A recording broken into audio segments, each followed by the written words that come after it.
Apple's long-rumored foldable iPhone has been the subject of increasing speculation over the past few years, with numerous leaks, patent filings, and analyst reports pointing to the tech giant's serious interest in entering the foldable device market. While Apple has yet to officially announce or confirm the development of such a device, it's widely believed that the company is experimenting with multiple prototypes, including clamshell-style designs and larger book-like foldables. Unlike competitors such as Samsung and Huawei, who have already released several iterations of foldable smartphones, Apple appears to be taking a more cautious and calculated approach, likely aiming to perfect the technology before bringing it to consumers.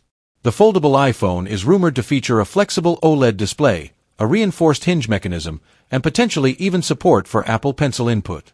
Apple is also said to be working on a custom version of iOS optimized for the dynamic screen format, ensuring seamless transitions between folded and unfolded modes. Given Apple's track record of entering new product categories only when the technology is mature and user experience is refined, the foldable iPhone could bring a polished, game-changing product to market. If successful, it may not only redefine the iPhone lineup but also influence the broader smartphone industry's direction in form factor innovation.